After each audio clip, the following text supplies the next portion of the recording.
The hiss of the bus's air brakes was the sound of a held breath being released. Staff Sergeant Ethan Hayes felt it in his own lungs, a slow deflation after 18 months of being wound tight. He stepped down onto the cracked pavement, the familiar scent of damp asphalt and pine needles a stark, welcome assault after the endless dust of Helmand. The air was cool, heavy with the promise of more rain, and it felt like a baptism. A section. His duffel bag landed on the ground with a thud that felt heavier than its physical weight. It was packed with uniforms and souvenirs, but it carried the ghosts of long nights, the pressure of a tourniquet, the weight of last words whispered in his ear. He hoisted it onto his shoulder, the strap digging in like a familiar hand, a constant reminder of where he'd been. A section. Oak Creek was asleep. The streetlights cast long, lonely shadows down Main Street, illuminating the brick facades of shops he'd known his entire life. Miller's Hardware. The Corner Café. The Grand Majestic Cinema, its marquee dark. Nothing had changed. That was the promise he had clung to, the mantra that got him through firefights and medevacs: nothing changes. It's all waiting for you. A section. He didn't call. The surprise was part of the homecoming, a scene he'd played in his head 1,000 times. He'd walk in, drop the bag, and his mother's face would crumple with shock, then relief, then joy. He needed that. He needed to be the source of her joy, especially now. His father's death 6 months prior had been a blow he'd felt from 7,000 miles away, a delayed shockwave that had left a crater in the center of his world. A section. Now, he was coming home to fill that crater. To be the man his father had been. To step into the legacy waiting for him. The plan was the only thing that had kept him sane. Finish his tour, use the GI Bill to bridge from combat medic to physician assistant, and take over his father's practice. Dr. Samuel Hayes had been more than a doctor, he had been a town institution, and Ethan was ready to carry that torch. A section. He turned onto Elm Street, the canopy of ancient oak trees forming a familiar tunnel. His boots were quiet on the pavement. He passed the Thompsons' house with its perfectly manicured lawn, the Rileys with the old tire swing still hanging from a thick branch. Each detail was a note in a song he hadn't realized he'd memorized. His heart hammered against his ribs, a frantic, hopeful drumbeat. A section. He rounded the final corner, his eyes fixing on the single-story brick building at the end of the block. For 35 years, that building had been a beacon of care in their small town. A place of comfort and healing. A section. But the sign was wrong. A section. The old, welcoming wooden sign, Oak Creek Family Medicine, Dr. Samuel Hayes, was gone. In its place was a slick, sterile blue and white monstrosity. It glowed with an impersonal, clinical light, burning 3 words into the soft darkness: Med-First Urgent Care. A section. Ethan stopped dead in the middle of the sidewalk. The duffel bag suddenly felt impossibly heavy, threatening to pull him to the ground. This had to be a mistake. A temporary sign? A renovation? But the cold, corporate logo felt permanent. It was an alien presence, a parasite latched onto the soul of his father's life's work. A section. His combat instincts, long suppressed, flared to life. Assess the situation. Observe. His eyes scanned the building. The warm yellow light that used to spill from the waiting room window was gone, replaced by the stark, blue-white glare of fluorescent bulbs. His father's prized rose bushes that lined the walkway had been torn out, replaced with generic, soulless shrubbery. A new, unfamiliar sedan was parked in the spot his father had claimed for over 3 decades. A section. A cold dread, different from the fear of combat but just as profound, seeped into his bones. This wasn't a change. This was an eradication. A section. He walked to the door, his movements stiff, robotic. The old brass knob his father had polished every Monday morning was gone, replaced by a cold, steel handle with a keycard reader above it. He pushed. The door was unlocked. A section. The smell hit him first. Not the familiar scent of antiseptic, old paper files, and his father's faint pipe tobacco, but the sharp, chemical odor of industrial cleaner and new plastic. The waiting room was unrecognizable. The worn, comfortable armchairs where generations of townspeople had waited, worried, and gossiped were gone. In their place were rows of hard, molded plastic chairs bolted to the floor. The walls, once covered in children's drawings and photos of smiling families, were sterile white, adorned only with corporate posters about billing policies and service options. A section. A young woman he had never seen before sat behind a sweeping, white counter, staring at a computer screen. She looked up, her expression a mixture of boredom and impatience. "Can I help you?" she asked, her voice flat. A section. Ethan's mouth was dry. I'm looking for Carol," he managed to say, his voice raspy. Carol, the nurse who had worked with his father since before Ethan was born. She was as much a part of the practice as the foundation. A section. The receptionist typed something into her keyboard. "We have no one by that name on staff." A section. "She's a nurse. Been here 30 years, Ethan insisted, a desperate edge to his voice. A section. "Sir," the woman said, her tone condescendingly patient, "Med first acquired this location 4 months ago. The previous staff no longer work here. Now, do you have an appointment or is this an emergency?" A section. The words hit him like shrapnel. Acquired this location. Previous staff no longer work here. The blood drained from his face. The room seemed to tilt, the fluorescent lights buzzing like angry hornets in his ears. He felt the floor shift beneath his feet, the solid ground of his past, his future, crumbling into dust. This wasn't his father's practice anymore. It was a tombstone. A section.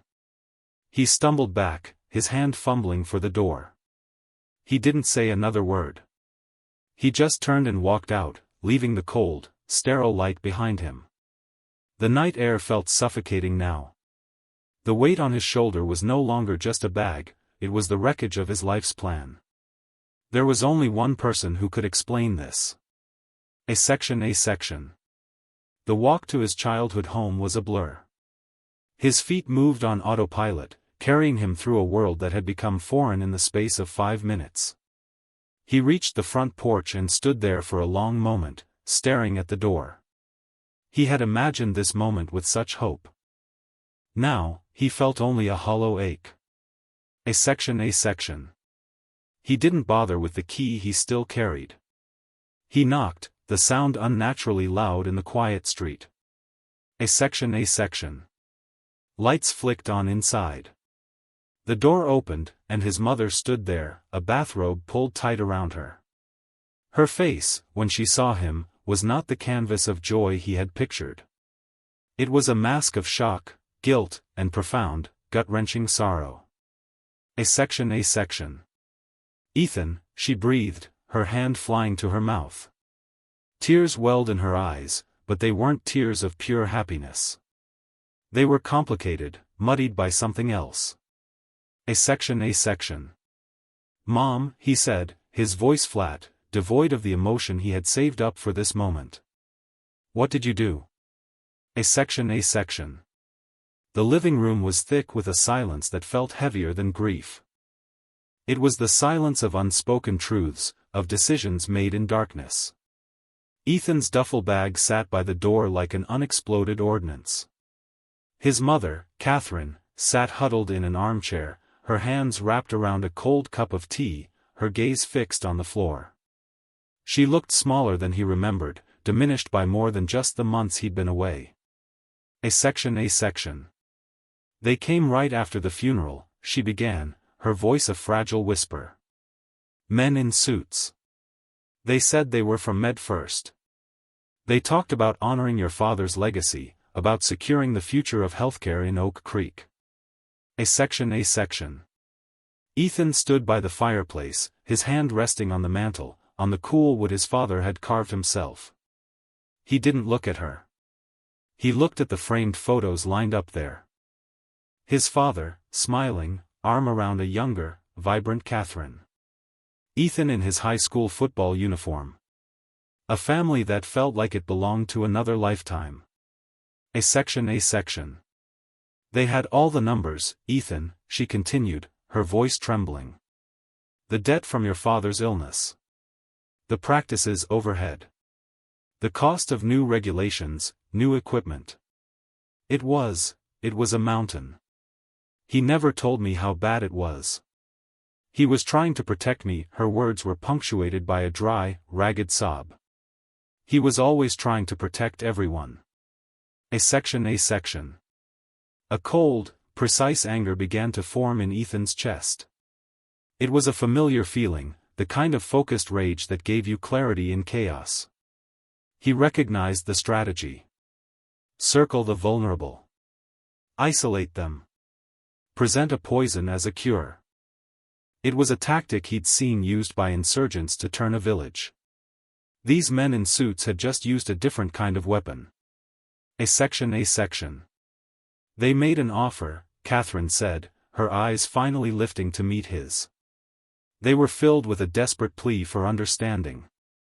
It seemed like so much money. Enough to pay everything off. Enough to live on. They said it was the only way to keep the doors open. They promised to keep Carol on, and Maria at the front desk. They promised to keep his name on the building for a year. They lied about everything.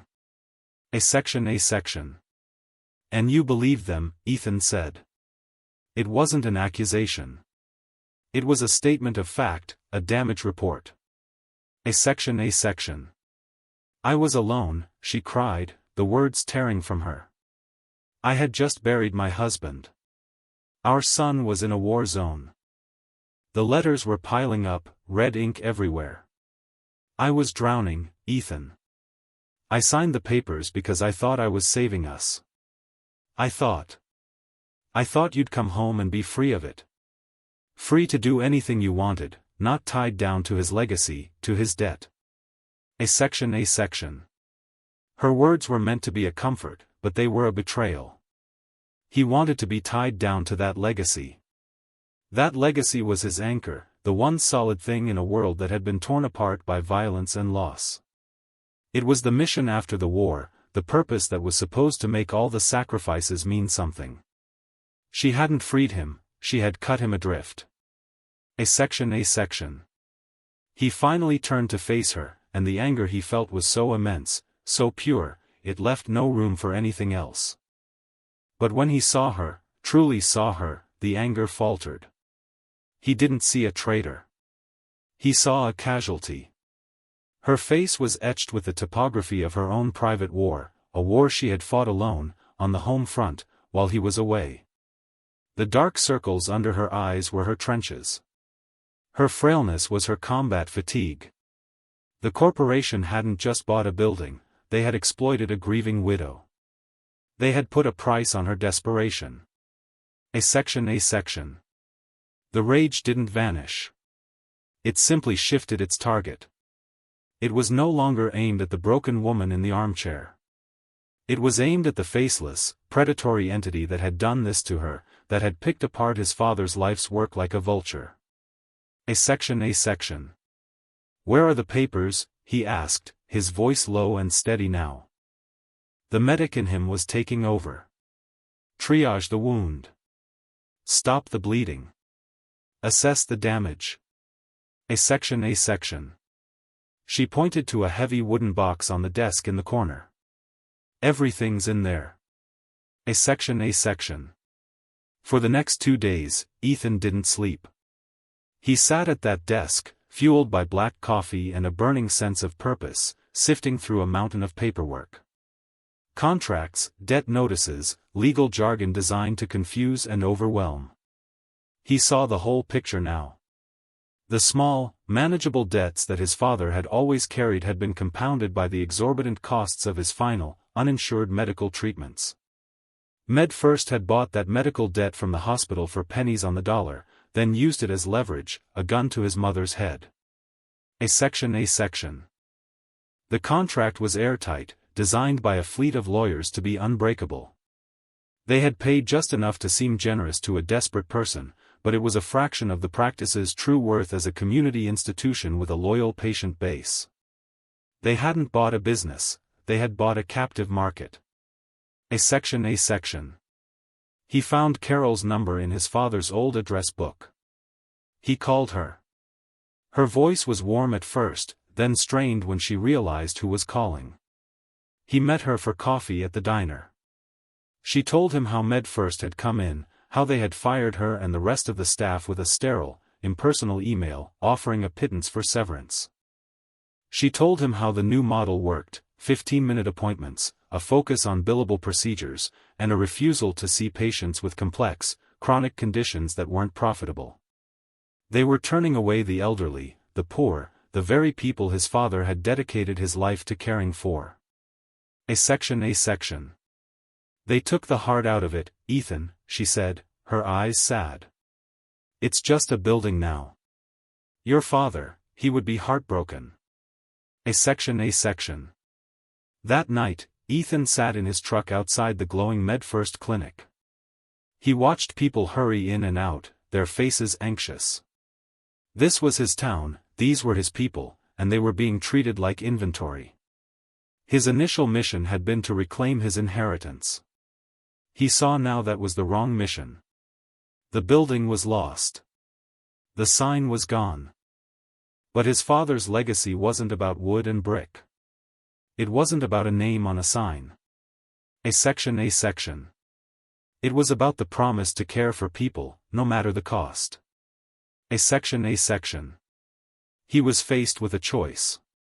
He could take what little money was left from the sale, hire a lawyer, and wage a war he would almost certainly lose, a war that would drag his mother through a public hell and drain them of their last resources. It would be a fight born of anger and pride. A section. Or he could accept the loss. He could accept that this part of his past was gone, irretrievably. And he could choose a different fight. Not a fight against Med First, but a fight for the people they had abandoned.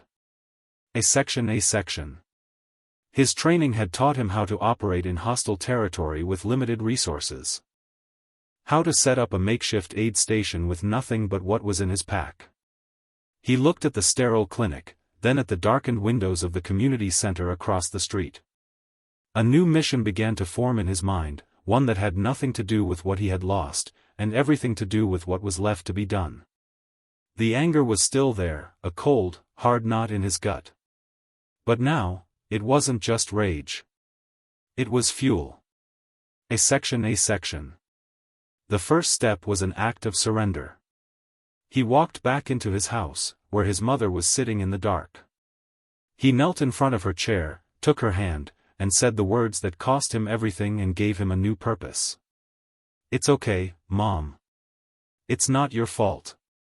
We're not going to fight them. We're going to build something new. A section. The war for his father's building was over before it began. A new campaign was about to start. A section. He started with the money from the sale.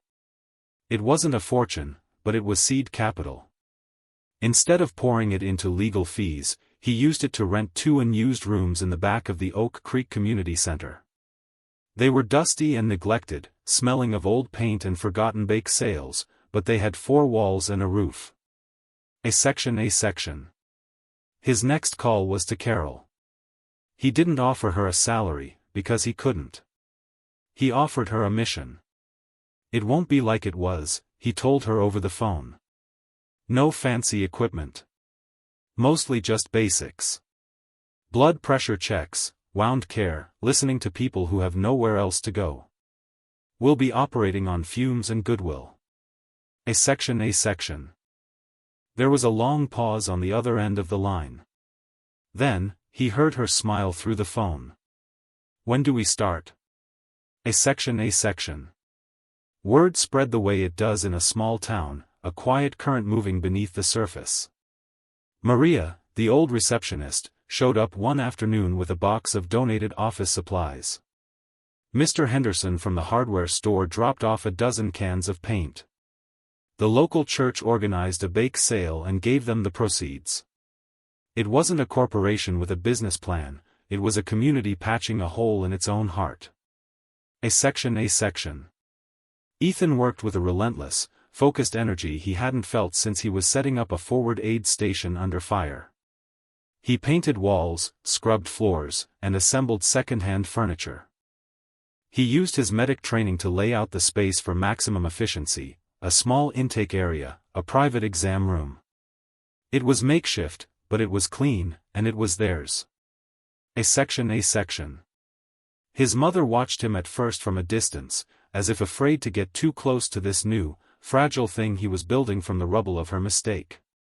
Then one day, she came into the half-finished rooms with a thermos of coffee and a bag of sandwiches. She didn't say anything. She just started wiping down the countertops. From then on, she was there every day, answering the single phone line they'd had installed, organizing donated files, becoming the quiet, steady anchor of the operation. Ethan saw the light start to return to her eyes. She had a purpose again, a way to atone that was not about guilt, but about service. A section. They opened on a Tuesday. They had no sign, just a notice pinned to the community center's corkboard, Oak Creek Community Health. Free basic care. Walk-ins welcome. A section. Their first patient was Alara Vance, an elderly woman on a fixed income who MedFirst had turned away because her insurance deductible was too high. Carol took her blood pressure while Ethan listened to her talk about her arthritis, about her loneliness since her husband passed. He didn't have a prescription pad, but he had time. He could listen. He could offer comfort. He could make sure she wasn't invisible. He was treating the wound, not just the symptom. A section. That was the core of his father's true legacy. It wasn't the building or the business. It was the unwavering belief that everyone deserved care, compassion, and dignity. Ethan was not yet a physician assistant, he was still just a combat medic with a mountain of online coursework ahead of him. But here, in this small, cobbled-together clinic, he was fulfilling his father's mission more profoundly than he ever could have behind the desk of a corporate-owned practice. A section. The climax was not a dramatic confrontation. It was a quiet Tuesday, a month after they opened. The small waiting area was full. Carol was triaging a young mother with a sick toddler. Ethan was cleaning and dressing a gash on a construction worker's arm who couldn't afford to miss a day's pay for an emergency room visit. His mother was on the phone, patiently explaining their services to someone. The place was humming with a quiet, determined energy. A section. The door opened and a man from the MedFirst clinic walked in. He was one of the corporate managers, a man in a crisp suit that looked out of place in their humble surroundings. He looked around, a smirk on his face, as if observing a child's lemonade stand. A section. Cute setup, he said to Ethan. Heard you were doing some charity work. A section. Ethan finished taping the bandage on the worker's arm. We're just helping our neighbors, he said calmly, not looking at the man. A section. Look, the manager said, his voice lowering. We know what you're doing. You're siphoning our customers. This isn't sustainable, and frankly, it's unprofessional. A section. Before Ethan could respond, the construction worker he'd just treated stood up. He was a big man, his face weathered and tough. He turned to the manager. Siphoning? I came here because you people wanted $400 just to look at my arm. These folks treated me with respect. For free. This isn't a business. This is a community. A section. The other people in the waiting room murmured in agreement. The manager's smirk vanished. He was an outsider here, an invader. He looked from the defiant faces in the waiting room to Ethan, who was now standing, his expression calm but unyielding. The man saw he had no power here. This wasn't a transaction he could control. He turned without another word and walked out. The community had spoken. A section. 6 months later, the Oak Creek Community Health Clinic was still running on fumes, but the fumes were stronger. A local doctor volunteered 2 afternoons a week, allowing them to expand their services. Donations were steady. Ethan had finished his first semester of online classes, studying late into the night after a full day at the clinic. He was tired, but it was a good tired, the exhaustion of a mission fulfilled, not the soul-crushing fatigue of war. A section. His relationship with his mother had transformed. The guilt and betrayal had been replaced by a quiet, powerful partnership. They were a team, bound not by a shared past they had almost lost, but by a shared future they were building together, one patient at a time. A section. One evening, as they were closing up, his mother handed him a small, framed object. It was the old brass nameplate from his father's office door, the one she had saved before the new owners had thrown everything out. It simply read, Dr. Samuel Hayes. A section. I think he would have wanted this to be here, she said, her voice thick with emotion. A section. Ethan took the nameplate. It was heavy in his hands. He didn't hang it on the door of the exam room or the entrance. Instead, he placed it on the small desk in their makeshift office, right next to his textbooks. It wasn't a sign for the public. It was a reminder for him. A section. He looked out the window, across the street at the cold, blue-white glow of the MedFirst sign. He felt no anger anymore, only a quiet resolve. He had come home expecting to step into a life that was waiting for him. Instead, he had been forced to build a new one. He had lost an inheritance, but he had found his true legacy. Home wasn't a building. Family wasn't just blood. And his mission was clearer than ever. It was here, in the heart of his town, in the 2 small rooms that held more healing than a corporate balance sheet could ever measure.